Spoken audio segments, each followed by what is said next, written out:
Welcome to the Rusted Garden Homestead. This is a 34-inch raised corrugated metal raised bed. I'm affiliated with Vegega, that's V-E-G-E-G-A. I'll put that information in the video description.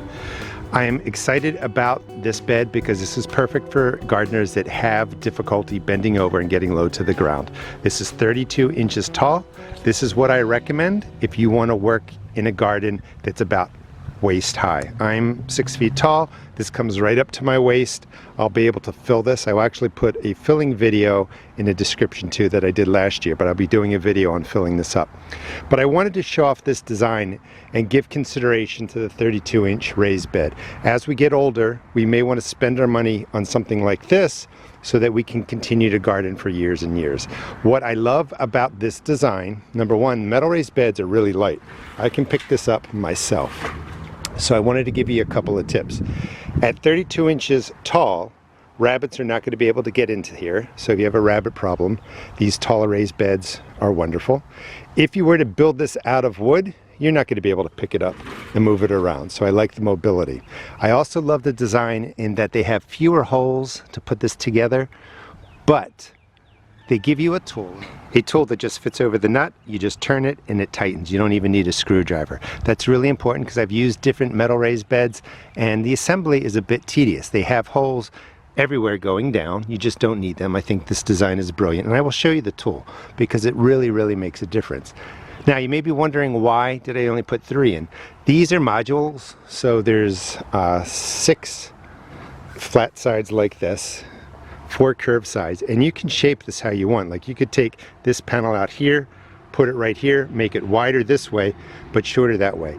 You may not be sure what design you want, so before you put in all the bolts and the nuts and the washers, just put in 3, one on the top, one in the middle, one on the bottom, and you'll be able to kind of look at it and decide, do you want to go with this design or do you want to change it up? Now this is in the front of my garden here.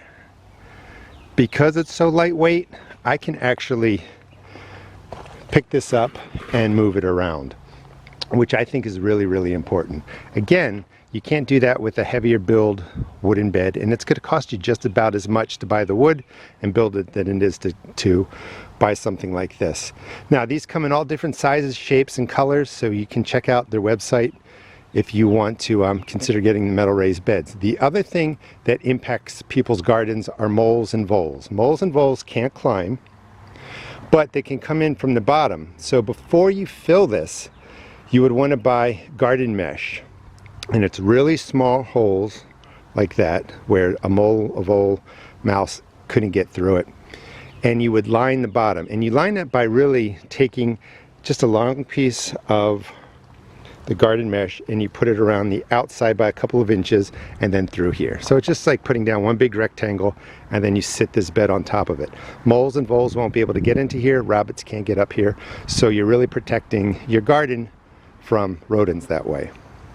I'll be doing a filling video. Again, I will put the one that I did last year in this one, but basically 1/3 of this is going to be like firewood, tree branches, any kind of wood or limbs that fell off of trees or broke off of trees, just stuff that's not great. Put that in the bottom. Leaves, grass, or whatever.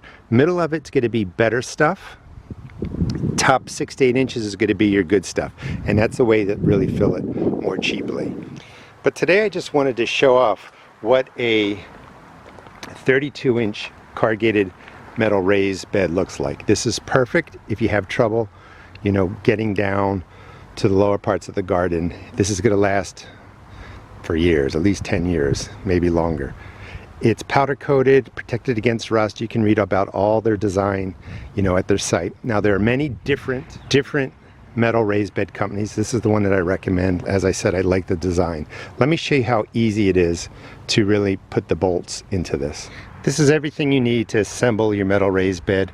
This tool, again, is absolutely brilliant. Usually it comes with a little thin wrench which goes over the nut. Then you have to use a screwdriver on the other side and you have to twist both ways to really secure your metal raised bed. I like this for this simple reason. It's just one tool. You put in the bolt, put in the washer, put on the nut. You don't need a screwdriver on the other side.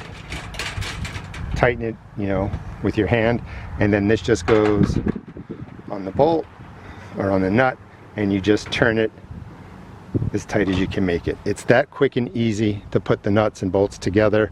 Fewer holes, assembly's quicker. That's why I love this company. I love this design. It's a lot more sensible in my opinion. Absolutely solid, fewer pieces, quick assembly. Let me show you one more place where this may go. And this is why I also like this, because I can pick it up and move it around. So this is my shed, and the garden is over here. The space in here is kind of wasted. I don't use everything right in here to use the cold frame over there. Now, outside my fence line, I definitely want that 32-inch side.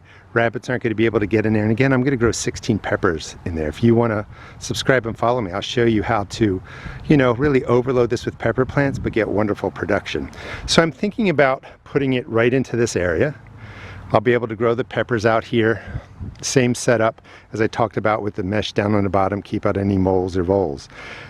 Deer could come over here, and this could be like a buffet because it's right, you know, neck level with them. But I could also string something right across here, deter the deer, something on that side too, so it'd be less likely for them to get in here. But I might be able to open up this whole space with a couple metal raised beds, get more production out of my garden by just really looking around for spaces that I'm not utilizing. Thanks so much for watching. Please check out my seed shop at therustedgarden.com, and please subscribe. I'll show you how I transform this garden really from its winter slumber, now it's waking up in the spring, take you through seed starting, transplanting, seeding, tending care, and really harvesting out of your garden. Again, thanks for watching. Please check out my seed shop at therustedgarden.com.